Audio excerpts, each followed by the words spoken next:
We thought when we stopped Japanese whaling in the Antarctic that Antarctica was safe.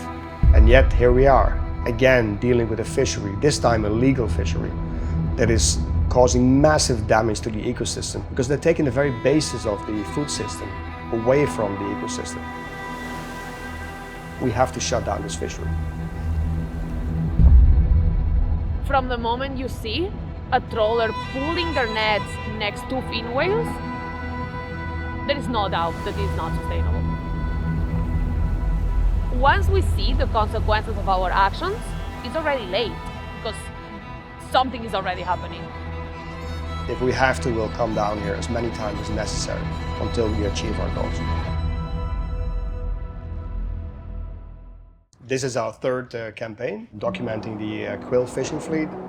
It's unfortunately a legal fishery. The first year our goal was to make sure that the krill quota would not be raised. Thanks to the first campaign, CAMLA froze the quota, and now the goal is to make sure that marine protected areas are formed in 3 areas where there's the largest biodiversity and the largest concentration of whales.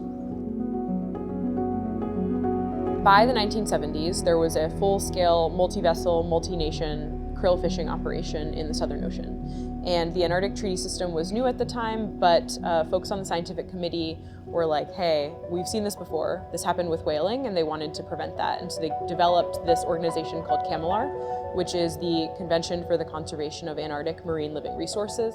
The point of this whole convention is to regulate conservation in particular. When you're dealing with a legal fishery, of course the approach is different than when you're dealing with an illegal fishery.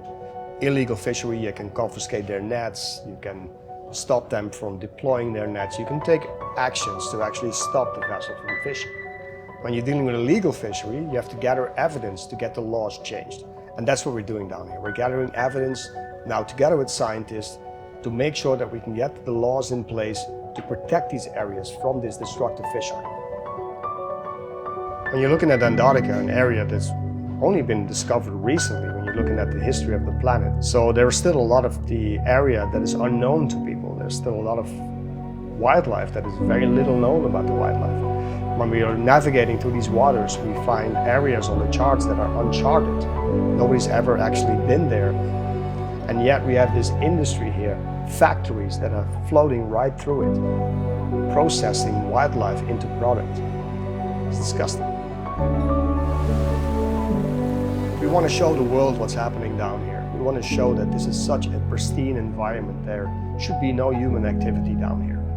And we're talking about having 30% of ocean and land protected by 2030. MPAs are being formed, marine protected areas are being formed all around the world. And yet here, it's not the case. And if there's any place worth protecting, it's where we are right now. We're down here acting to stop the krill fishery, but you can also act from home by looking at krill products at your local retailer and reporting them on safekrill.com. And then together we can address the market of these krill products and stop them from coming down here.